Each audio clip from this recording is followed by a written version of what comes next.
Olá, gente, uma alegria estar aqui de novo. E hoje eu vou falar sobre o bem e o mal, né?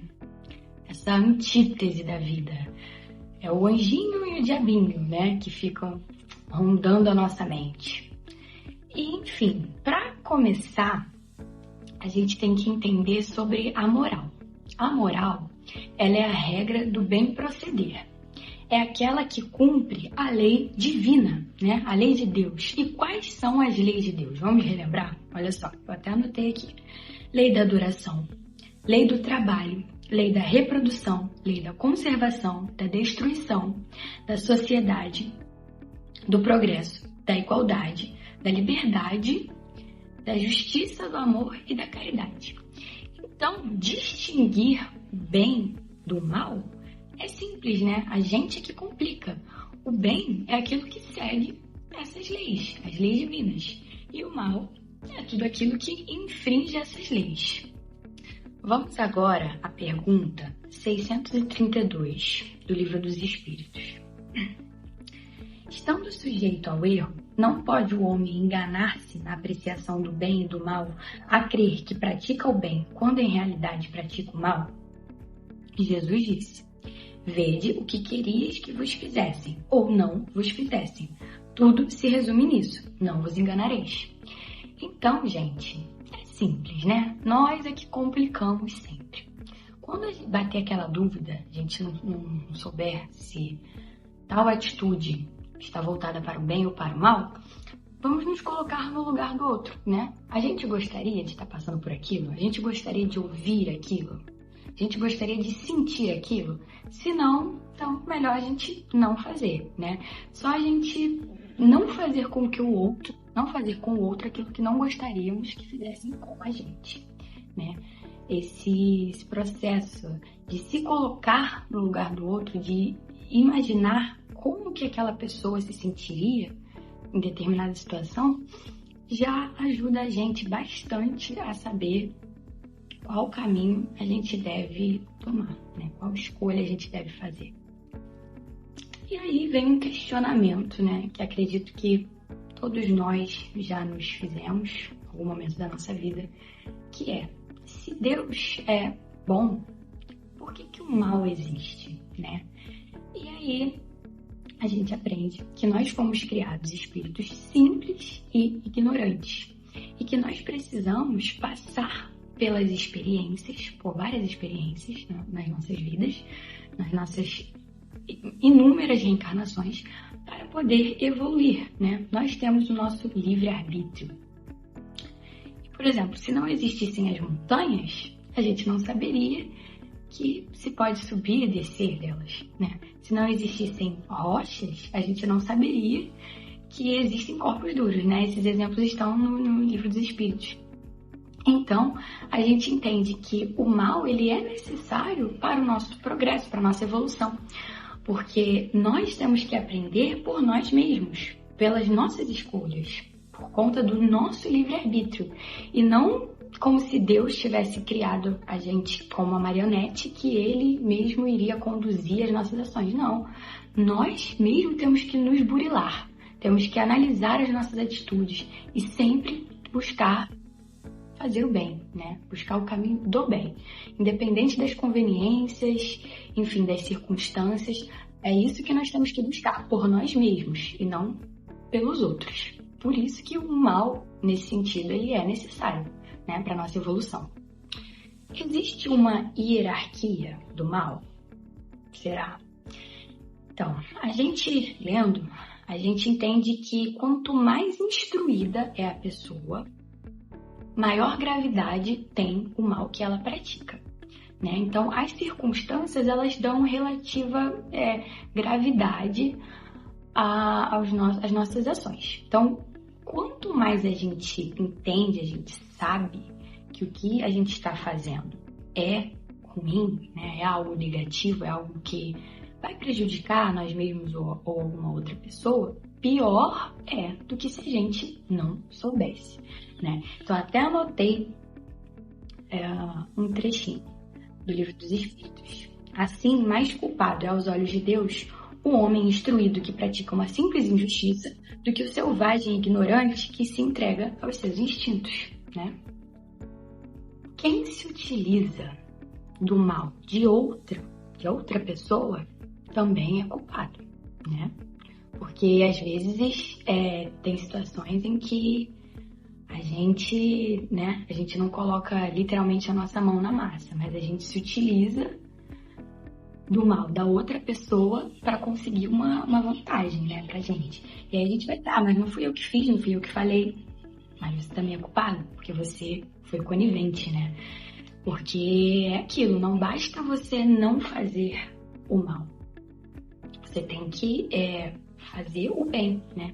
Porque a pessoa que tá ali neutra, ela, de certo modo, está aceitando o lado negativo, né? Então, não basta a gente ficar ali só observando e achando que a gente não tem nada a ver. A gente também vai ter uma parcela de culpa, né? Nessa situação, a gente tem que ver aquilo e não aceitar, né? A gente tem que buscar repreender aquela situação. A gente não pode ser conivente. Outra coisa, quem deseja o mal também já está errado, né? Porque às vezes a gente não pratica determinada ação por falta de oportunidade, por falta de ousadia, talvez, mas no nosso coração o mal tá ali, a vontade de fazer aquilo tá ali. E a gente pode enganar todos, menos a Deus, né? Ele sabe das nossas reais intenções. Então, uma coisa eu tenho todas as chances, todas as oportunidades de praticar aquilo, desejo aquilo, mas eu mesmo me retenho, me contendo, não vou fazer isso. Isso daí já mostra um certo nível de evolução, né? A gente tá, infelizmente, ainda com o coração cheio de sentimentos ruins, mas a gente mesmo, não vou fazer isso. Agora, quando a pessoa tem aquilo e não faz por falta de oportunidade, aí é pior ainda, né? Porque a intenção dela é o que valeu. Às vezes vai se equiparar àquela pessoa que foi lá e fez, né? Porque a outra, se pudesse, também faria. Então, o que conta mesmo é a nossa intenção, que está dentro do nosso coração, na nossa mente. E às vezes, nesse mundo, né, que a gente vive, fazer o bem, ser bom, ser justo, ser honesto, parece que a gente, em determinadas situações, a gente está sendo bobo, está sendo idiota. Mas todo mundo está fazendo, todo mundo está se dando bem. Chico Xavier diz: o bem que você faz é seu advogado em todo lugar. Essa frase é muito, muito, muito boa pra gente refletir, né? Às vezes, naquela situação ali, a gente vai ficar para trás. Todo mundo vai conseguir, porque tá sendo, né, desonesto, enfim. E a gente, por estar ali mantendo a nossa conduta, mantendo as leis divinas, vai ficar para trás. Mas lá na frente, a gente vai ver, né, quem é que vai ficar para trás. Porque é aquilo, a gente pode enganar todo mundo, né? Agora, Deus ninguém engana. E a nossa consciência, a nossa ética, a nossa moral, né, a gente deitar a cabeça no travesseiro e dormir tranquilo, eu acho que isso conta muito mais, né? E às vezes a gente pensa assim, mas eu não tenho dinheiro, não tenho, enfim, uma boa situação para ajudar as outras pessoas, para praticar o bem. Mas não, gente, todo mundo pode sim praticar o bem. Basta que se tenha relação com outros homens, com outras pessoas. Porque o bem, ele não está só relacionado à caridade, né, material. Claro que ela é muito importante, mas ela está relacionada também em a gente ser útil. E a gente pode ser útil de diversas maneiras. Só que a gente escutar, às vezes, o problema de alguém, a gente prestar atenção no que o outro está falando, a gente já está praticando um bem enorme na vida daquela pessoa. Às vezes aquela pessoa não te falou, mas aquele momentinho tão simples, tão trivial, já fez um bem enorme para aquela pessoa. A gente dá um sorriso para alguém na rua, a gente dá um abraço, a gente ter bom humor, alegria, né? Tudo isso a gente está contribuindo, né, nesse bem, nessa lei divina. E tem outra coisa também. que eu anotei aqui. O mérito do bem, ele está na dificuldade em praticá-lo. Então, eu vou ler uma parábola. A parábola é do óbolo da viúva, do Evangelho, capítulo 13, que é muito, muito bacana, né? Sobre isso, assim, da dificuldade em praticar o mérito do bem, né? Eu acho muito bom. Olha só. Estando Jesus sentado em frente ao gasofilácio, observava de que maneira o povo ali ofertava dinheiro e viu que muitos ricos o ofertavam com abundância. Viu também uma pobre viúva que ali deixou somente 2 pequenas moedas que valiam 1/4 de um ásse. Jesus, então, chamando seus discípulos, falou: Em verdade, vos digo que essa pobre viúva deu mais que todos aqueles que colocaram a sua oferta no gasofilácio, porque todos os outros deram do que tinham em abundância. Ela, porém, ofertou do que lhe era necessário, deu mesmo tudo o que tinha, tudo que lhe restava para viver, né? Então, às vezes, os ricos ali, eles estavam dando coisas que não iriam fazer falta para eles, sabe? Já a viúva, não, ela deu algo que ela precisava, né? Mas o que falou mais alto no coração dela foi ali a caridade, o bem, ser útil a outra pessoa. Então, às vezes, a gente acha que por a gente não ter condições financeiras, a gente está fazendo menos o bem do que o outro. Nem sempre é assim, né? É aquilo que vale sempre a nossa intenção. A lei divina, ela pode se resumir completamente no amor ao próximo, porque é ela que faculta o homem na sua evolução espiritual. Então é aquilo, gente. Não é porque a gente não tem todo o dinheiro do mundo para doar para, uma instituição de caridade que a gente não está praticando bem, não. Um bom dia que você deu para um porteiro, um sorriso que você deu para um morador de rua, um abraço, um ouvido que você deu para alguém que precisava desabafar, tudo isso, gente, tudo isso é amor ao próximo, tá?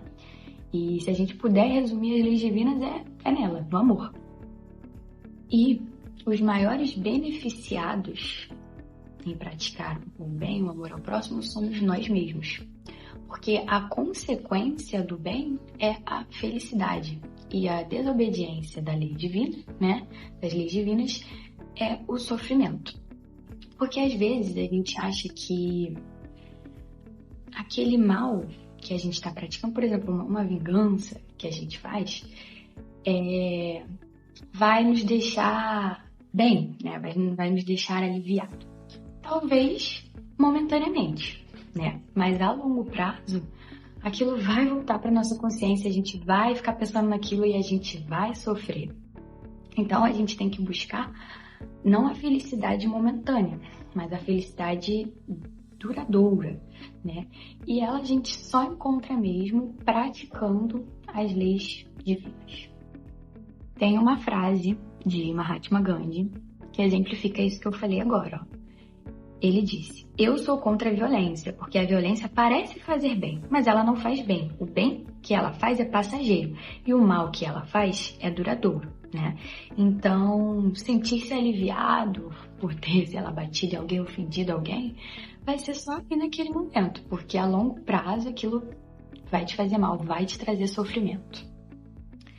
Então, toda vez que você estiver na dúvida, eu sigo as leis divinas ou não, lembre-se que se você segui-las, elas vão te trazer a felicidade duradoura e trarão a liberdade das suas imperfeições morais, né?